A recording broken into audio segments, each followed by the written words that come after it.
ये कहानी एक गांव की है जो जमीन से दूर आसमानों में बसा हुआ था।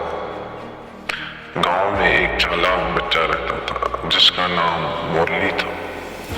मुरली की एक दोस्त थी जिसका नाम चिंकी था। गांव में दो बड़े कबीले थे। एक कबीले में मुरली के पिताजी मुखिया थे और एक कबीले में चिंकी के पिताजी मुखिया थे।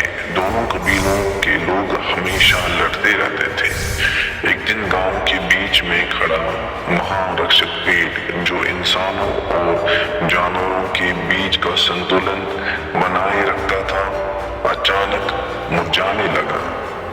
उसकी चमक धीरे धीरे खत्म हो रही थी। गांव के सारे लोग परेशान हो गए। सब लोग मिलके गांव के सबसे समझदार इंसान गुरुजी के पास चले गए। गुरुजी एक कछुए की शक्ल का एक बूढ़ा बुजुर्ग आदमी था। गुरुजी ने सारे गांव के लोगों को एक जगह पे जमा किया और कहा, हमें इस पेड़ को बचाना पड़ेगा और इस पेड़ को बचाने के लिए दोनों कबीलों के लोगों को कुर्बानी देनी पड़े। ये बात सुन के दोनों कबीले घबरा गए, पर मुरली और चिंकी ने बोला कि हम इस पेड़ को बचाएंगे।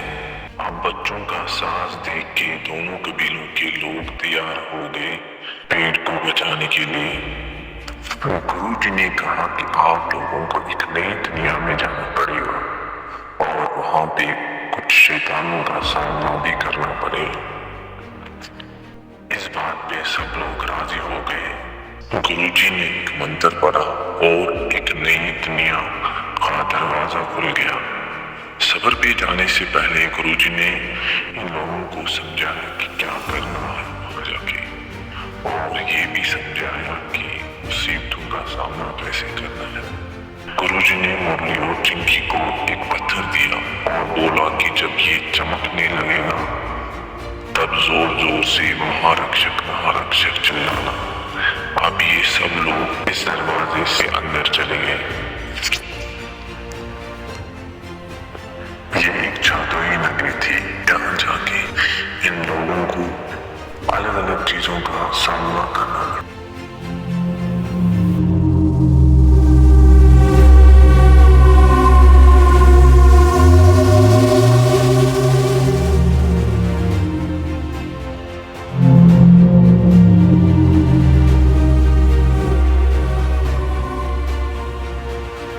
मुरली और चिंकी बाकी लोगों से अलग हो गए और अपना रास्ता भटक गए। शैतान उनके पीछे पड़े। इन लोगों ने आगे जंगल में आके कुछ मंत्र पढ़े और आग जलाई, जो सुन के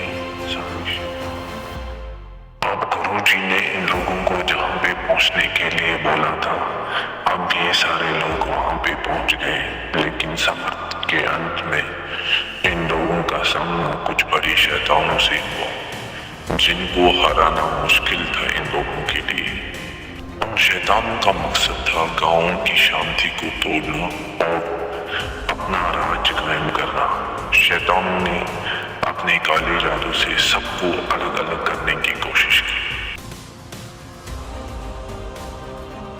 शैतान से लड़ते हुए जो मुरली और चिंकी को गुरुधर दिया हुआ था वो चमकने लगा। ये लोग महारक्षक चिल्लाने लगे और पत्थर की चमक से शैतान की ताकत खत्म हो गई और वहां से महारक्षक पेड़ वापस जिंदा होने लगा। गांव के सब लोग खुश हो गए।